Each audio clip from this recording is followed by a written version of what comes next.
Hola amigos, ¿qué tal? Sean ustedes bienvenidos a la entrevista. Hoy me encuentro en las instalaciones de la Feria Internacional del Libro de Guadalajara y voy a conversar con un profesor de la Universidad de Cambridge que ha hecho un trabajo histórico muy importante acerca de las razones por las que Estados Unidos es el país que es. Él acaba de publicar un libro que se publicó primero en inglés y que ya existe también en español, que se llama Libertad y coacción. ¿Cuáles son estos factores que para él han influido en la historia de Estados Unidos?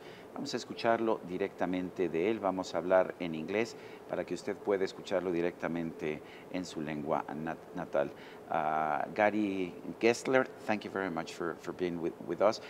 Tell me, you talk about the United States as a country that actually was born with a tension between two views of individual freedoms and views that are actually embedded in the Constitution. One that limits government at the federal level, but with states that have constantly intervened in individual decisions. Is that something that it's actually in the Constitution of the United States? It is in the Constitution, or it may be better to say this is interpreted to be the meaning of the Constitution by the Supreme Court in the early years of the American Republic in the 19th century, say 1800 to 1820. The central government is, as you say, severely limited in its powers. It is liberal in an 18th century sense. The classical sense of the word. Classical sense. Protect the individual against encroachment by states which are seen as being sources of tyranny. And that's where Americans define the notion of freedom as being freedom from government. And this goes throughout American history. You see it today, even in a New Hampshire license plate that says, live free or die. That's right. And the freedom they're referring to is freedom from government. And it's very deep in the American character, and it's rooted in the constitutions. But at the same time, we have state governments that have constantly tried to intervene in individual decisions. Am I right? Yes. Well, the states, it turns out, operate under a different theory of power, which is not liberal. It's an inheritance from the British Crown. They are endowed with what is called the police power, and the police power is a very broad power to look after the welfare of the people in that state. And they are not bound by liberal notions. They are not bound by the Bill of Rights. They have had extraordinary power across American history, and here's an example of it. The Bill of Rights, seen as the great liberal document to come out of the United States, the first 10 amendments of the Constitution in 1791, freedom of speech, freedom of religion, freedom of assembly. America gave that to the world. It turns out that this Bill of Rights did not apply to the states until the 1960s. Is that so? Yes, 170 years later. Even if that was in the Constitution of the United States? Well, the court interpreted the Constitution and the amendment literally, and the First Amendment says, Congress shall make no law abridging freedom of speech, and the courts interpret that to mean that Congress shall make no law, but it doesn't. The federal Congress. The federal Congress, but it says nothing about what the state of Massachusetts can do, or South Carolina, or Georgia, or New York. Now, some of these states would incorporate Bill of Rights into their own constitutions, but they are not bound by the great federal Bill of Rights until the 1960s, and it's the Civil Rights Revolution of the 1960s that forces finally a confrontation between this expansive power of the states and the limited power that is embodied in the Bill of Rights. If we look at history, we find cases in which individual states abridged freedoms of individuals, like it happened with the Negro, the black population for many years in many states. But in fact, the state governments got into the bedroom of individuals and tried to determine who could you sleep or not sleep with. So that was actually legal? That was absolutely legal, and one of the extraordinary stories of America in this country dedicated to the proposition of freedom from government. It was freedom from federal government, and in fact the state governments had the right to pursue individuals into the bedroom, into the most intimate aspects of their life, and they legislated on all these things. Most slave law... Marriage between blacks and whites was banned until the 1960s in many states, am I right? Yes, that's right. Marriage was banned, and all kinds of sexual practices were banned, and reproductive freedom was banned by the states, and in some states religious freedom was banned.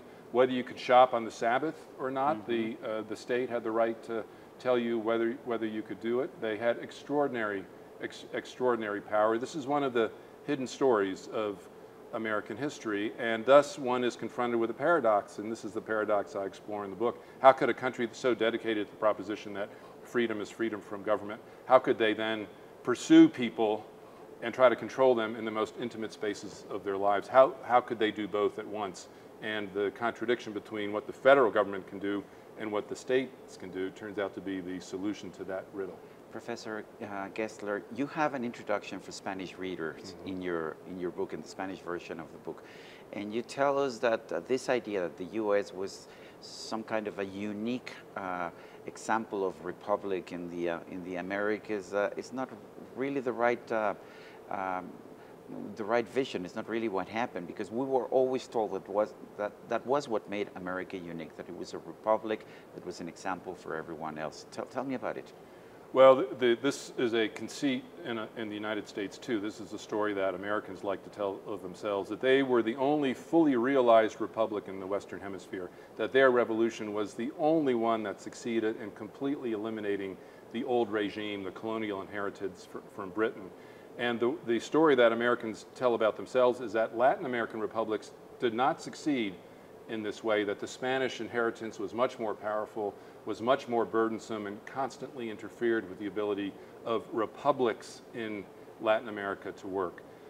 What my book reveals is not that Latin American republics did not have old regimes. I think they do. It turns out the United States has an old regime, and the old regime is manifested not in the central government, but in the states. And if you look, where does the authority of the states to govern in such a broad manner and interfere with such intimate aspects of an individual's life, where does this come from? Well, it turns out it comes from the King of England.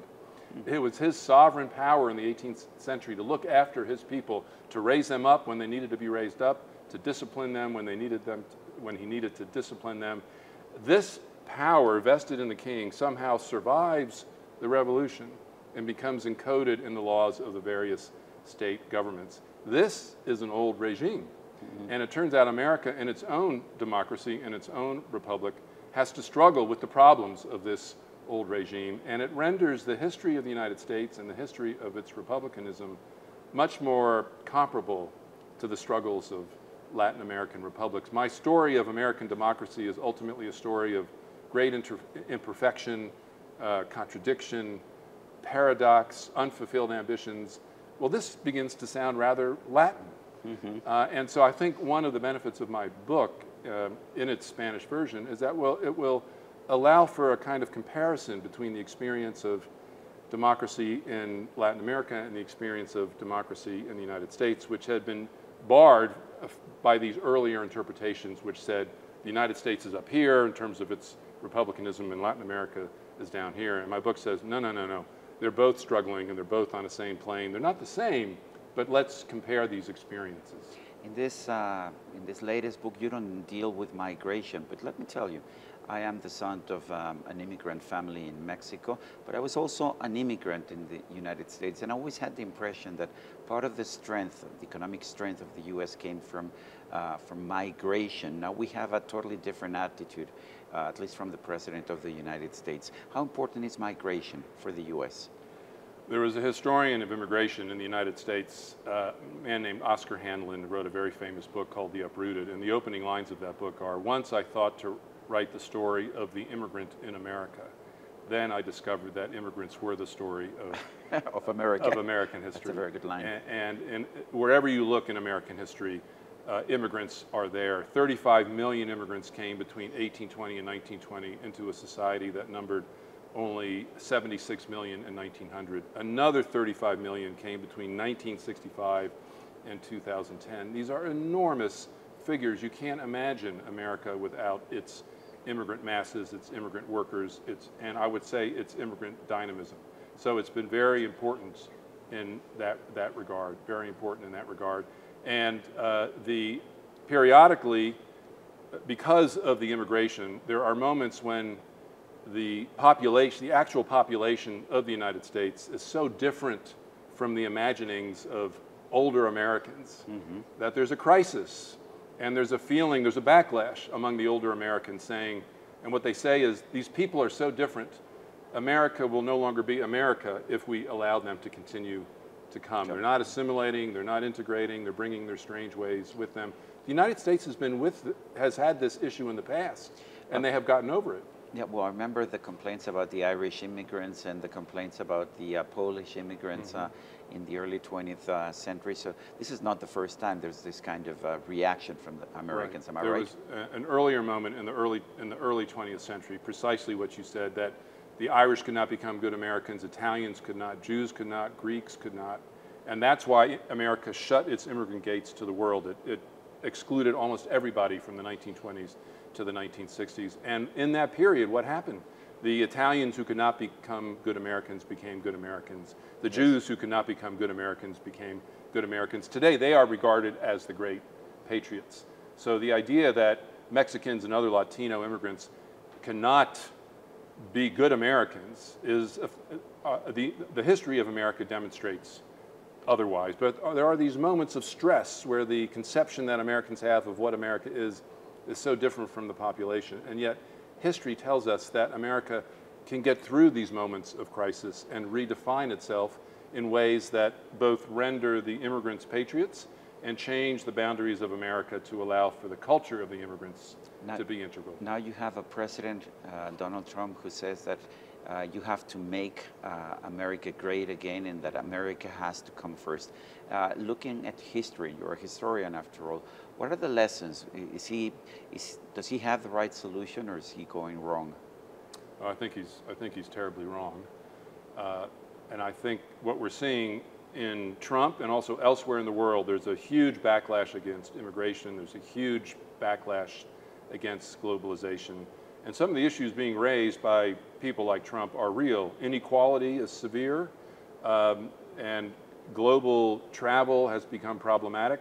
We have in history examples of the world reversing its trend toward globalization. This happened in the early years of the 20th century. We have to fight that, but fighting that requires that not that the issues that Trump is emphasizing be ignored, but that there be offered a progressive solution to these problems rather than the reactionary solution that Trump is offering America. Professor Gary Gerstle, author of Liberty and Coacción, thank you very much for speaking with me. Thank you for having me. Y a usted, amigo televidente, que hace posible este programa, se lo agradezco también. Esto es todo por hoy, pero no se lo olvide. Nos vemos la próxima.